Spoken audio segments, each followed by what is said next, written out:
بسم اللہ الرحمن الرحیم نحمدہ ونصلی علی رسولہ الکریم۔ قرآن مجید میں ایک بہت ہی عجیب واقعہ بیان کیا گیا ہے۔ اللہ کے نبی حضرت یعقوب علیہ السلام بستر مرگ پر ہیں۔ عام طور پر جب کوئی شخص آخری حالت میں ہوتا ہے، اس کے بال بچے چاروں طرف سے اپنے گزرنے والے بزرگ کو گھیر لیتے ہیں۔ حضرت یعقوب کے چاروں طرف ان کے صاحبزادوں نے ان کو گھیر رکھا ہے۔ حضرت یعقوب کون تھے؟ اللہ کے پیغمبر۔ ان کے والد حضرت اسحاق اللہ کے پیغمبر، ان کے چچا حضرت اسماعیل اللہ کے پیغمبر، ان کے دادا حضرت ابراہیم علیہ السلام نہ صرف پیغمبر بلکہ بعد میں پیدا ہونے والے تمام پیغمبروں کے باپ ابو الانبیاء۔ ان کے صاحبزادے حضرت یوسف علیہ السلام اللہ کے پیغمبر، اور بائبل کی روایت کے مطابق ان کے ایک اور بیٹے یہودا، وہ بھی اللہ کے پیغمبر۔ پورا خاندان اللہ کے نبیوں کا، پیغمبروں اور رسولوں کا ہے۔ آپ اندازہ کر سکتے ہیں کہ یہ خاندان تقوی، اللہ کی خشیت، ایمان و یقین، توحید کے کس اعلیٰ مقام پر ہوگا۔ لیکن حضرت یعقوب علیہ السلام نے اپنی موت کے وقت اپنے بچوں سے یہ سوال فرمایا کہ اے میرے بیٹو، ما تعبدون من بعدی، میرے بعد تم لوگ کس کی عبادت کرو گے؟ بیٹوں نے کہا، ہم آپ کے خدا، اسحاق و اسماعیل کے خدا اور آپ کے دادا ابراہیم کے خدا کی عبادت، اور ہم سب کے خدا کی عبادت، ایک خدا کی عبادت کریں گے۔ تب حضرت یعقوب علیہ السلام کو اطمینان ہوا اور وہ اطمینان کے ساتھ اس دنیا سے رخصت ہوئے۔ سوچئے، ایک پیغمبروں کا پورا خاندان، اور نصیحت کی جا رہی ہے ایمان پر قائم رہنے کی۔ ایسا کیوں ہوا؟ حضرت یعقوب علیہ السلام اس وقت مصر میں تھے۔ مصر کا جو ملک تھا، یہاں غالب آبادی مشرکین کی تھی، غالب ترین آبادی، اور وہ ہر چیز کی پوجا کرتے تھے۔ بادشاہ کی پوجا کرتے تھے، سورج اور چاند کی پوجا کرتے تھے، ستاروں کی پوجا کرتے تھے، قدرت کے مظاہر کی پوجا کرتے تھے، گائے کا تقدس تھا ان کے ہاں، جانوروں کی پوجا کرتے تھے۔ تو حضرت یعقوب علیہ السلام کو اس بات کا اندیشہ تھا کہ ہمارا خاندان اور اہل ایمان اس ملک میں ایک چھوٹی سی اقلیت، اور اس ملک کی غالب اکثریت مشرکین کی ہے۔ کہیں ایسا نہ ہو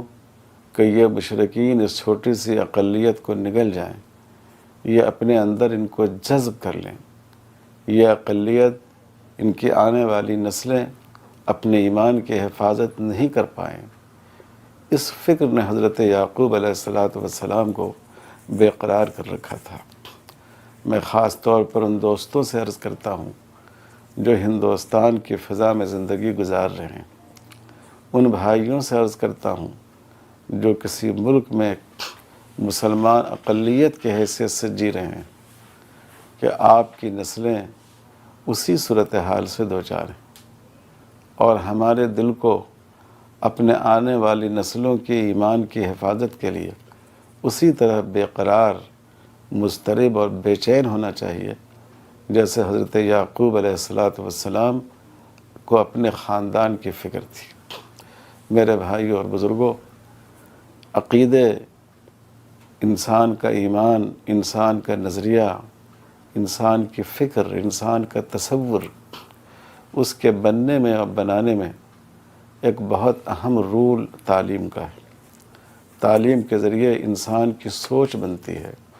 تعلیم کے ذریعے انسان کی موروثی سوچ بدل جاتی ہے، تعلیم کے ذریعے انسان اخلاقی بلندی کو پاتا ہے، اور تعلیم کا رخ صحیح نہیں ہو تو انسان اخلاقی پستی کی طرف چلا جاتا ہے۔ تعلیم بڑی اہم چیز ہے، اور اسلام میں ہر اس علم کو پسند کیا گیا ہے جو انسانیت کو نفع پہنچانے والی تعلیم ہو۔ قرآن مجید کی پہلی آیت حضور صلی اللہ علیہ وسلم پر نازل ہوئی، اقرأ بسم ربک الذی خلق، پڑھو اپنے رب کے نام سے جس نے پیدا کیا۔ پہلی تعلیم اس دین میں اس امت کو پڑھنے کے دی گئی ہے، لیکن جو نقطہ قابل غور ہے وہ یہ ہے کہ اللہ تعالیٰ نے صرف پڑھنے کی تعلیم نہیں دی، ایسی پڑھائی کی تعلیم دی جس کا رشتہ اللہ کے نام سے جڑا ہوا۔ کتنی اعلیٰ تعلیم آپ حاصل کر لیں، لیکن اگر اس کا رشتہ اللہ کے نام سے کٹ گیا ہو، اس کا تعلق دین سے کٹ گیا ہو، اس کا تعلق اخلاق سے کٹ گیا ہو، تو وہ سماج کے لیے کبھی فائدہ مند نہیں ہو سکتی۔ اسی لیے آج ہم دیکھتے ہیں بڑے بڑے ڈاکٹر ہمارے سماج میں ہیں، لیکن آج ڈاکٹر کے پاس لوگ جانے سے گھبراتے ہیں، غلط طریقے پر مریضوں سے پیسے وصول کیے جاتے ہیں، آپریشن کے بیڈ پر لٹا کر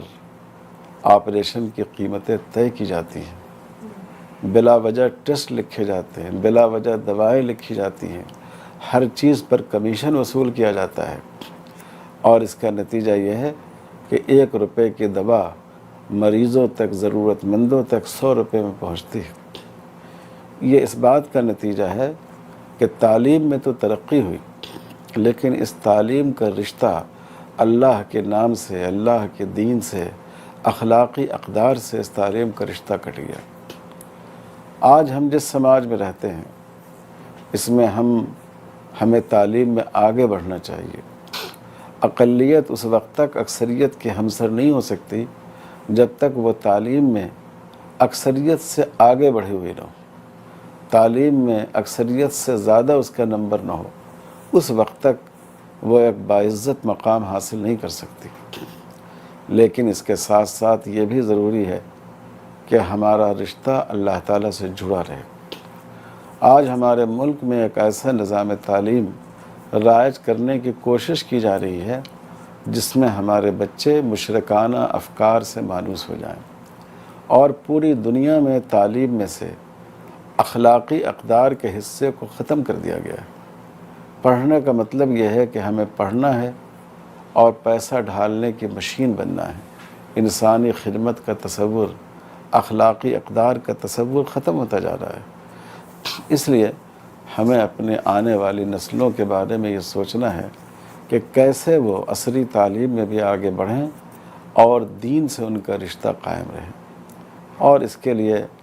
میرے خیال میں 2 باتیں بہت ضروری ہیں۔ ایک ضروری بات ہے مکتب کا نظام،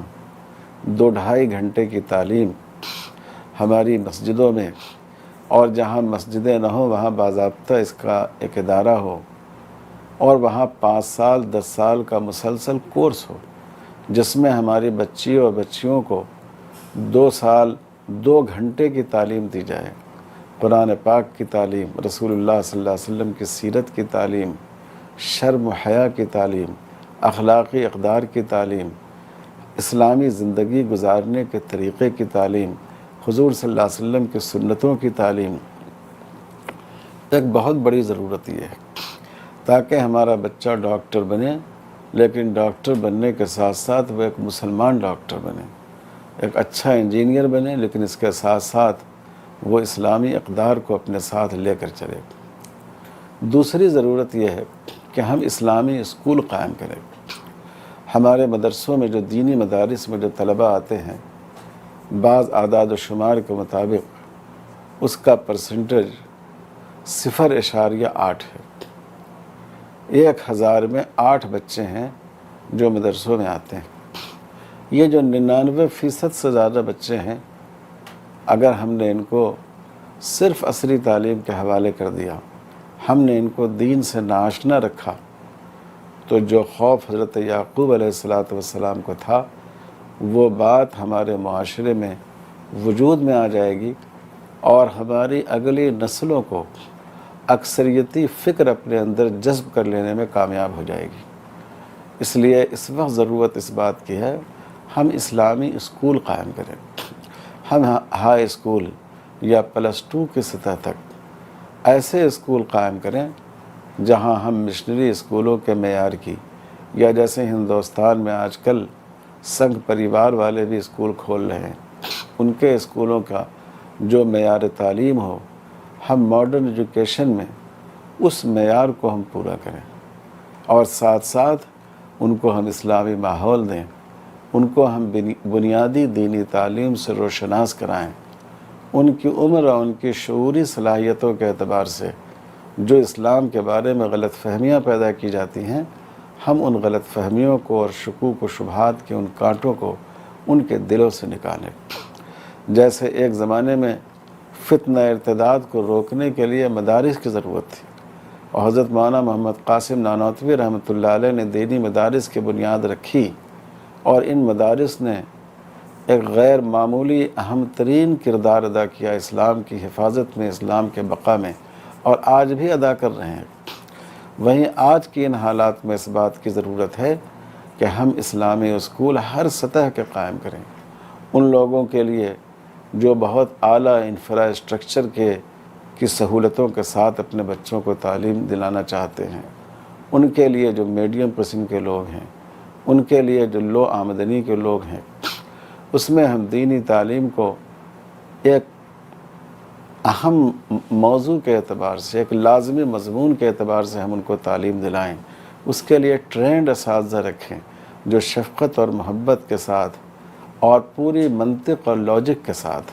لوگوں کو دین کے بارے میں بتائیں اور دین کے بارے میں سمجھائیں۔ بلکہ میں تو مسلمانوں سے کہوں گا کہ اس وقت یہ ایک بہترین بزنس ہے، جہاں آپ دوسری چیزوں میں سرمایہ کاری کرتے ہیں، اپنے پیسے انویسٹ کرتے ہیں،